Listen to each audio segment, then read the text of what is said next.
Day 4, live videos. Okay, yesterday I talked about patience. Today I'm going to talk about the other direction, timing and scarcity in the other direction.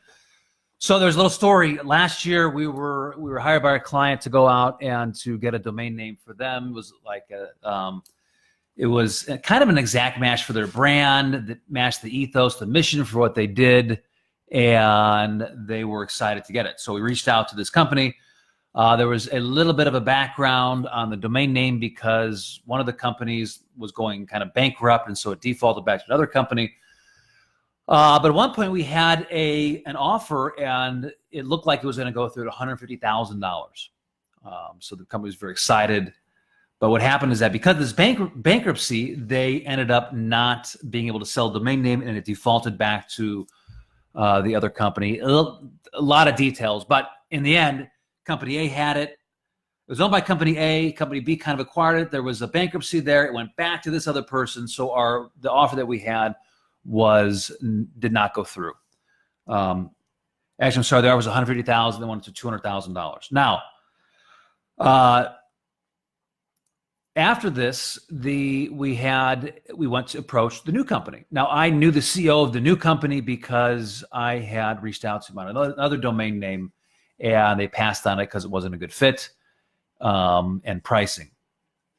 So I knew him. So I was able to quickly reach out and say, hey, listen, we had this deal going on here. It didn't go through, but we want to, we're hoping that you can still honor this because, we had a done deal. Now, here's where it gets interesting. They did not honor it. They did not honor the contract that we had, the agreement that we had with this other company, because they said, no, this is our domain. It was near and dear to the other founder's heart on Company A, who took the domain back. And he said, I want $1 million, right? So the price is too low. So we went back to our client and said, well, how high can you get, right? How much can you move? And, he's not going to do it at $200,000. Like, it wasn't unequivocally not happening. Nothing we could say was going to move him. It was purely a price game. And so we ended up getting to like the very, very, very max on this was $350,000. When they looked at their ROI and they talked to the board of directors, they said, listen, $350,000 is what we are willing to pay to buy this domain name. Now, here's where timing comes in. So during this negotiation, another company came in and put an offer on the domain name for $1 million. So, the guy said, I want $1 million. He put an offer on it for $1 million. So there's really two lessons from this story here, okay? They ended up buying that domain name. My client said, listen, we just can't get there, right? I mean, we were at 150, then we went to 250, then we're at 350. $1 million is just out of our reach. Now, that being said, probably if they look back, they're probably kicking themselves saying, you know what, that probably may have been one of the best investments we could have made to buy that. But at the time, just the analysis, the intensity, the conversation, they passed on owning it. Now, two conversations here, okay? Two lessons to take from this.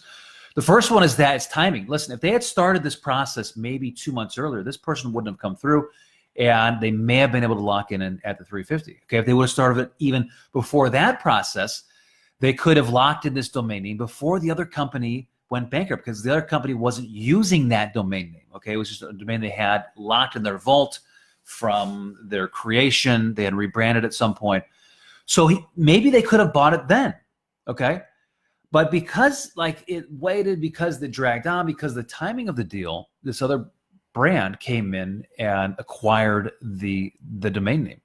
Now, the second lesson in this is that owners, when you're reached out on a domain name, they get it. Okay. I mean, a lot of these serial entrepreneurs that I talk to, a lot of founders, a lot of CMOs, they understand the pricing domain names. And what happens is that they just maybe don't want your domain name. Okay. You got to consider that possibility, right? There's this price threshold in there that they're not interested. Now, if they were interested in your domain name, they would make the offer, they would step up, they would buy the domain name. But you got to watch how you approach the domain owners. Approach an outbound. Number one, you want to keep lowering the price to make the domain look bad. But also, you got to just consider the fact that maybe they just don't want your domain name. Okay, you move on and move on to a different. If you're outbound and you're marketing domain name, move on to a different person, right? Move on to a different company. But timing is so important.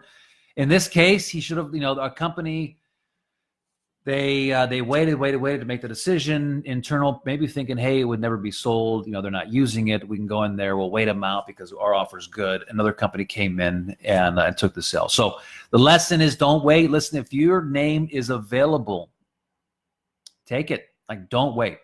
By the way, Chris Zuiker, Media Options. I didn't do my intro. Help companies to acquire their raw and filtered version of their brand names, and we broker some of the best domains on the planet. So check it out at MediaOptions.com.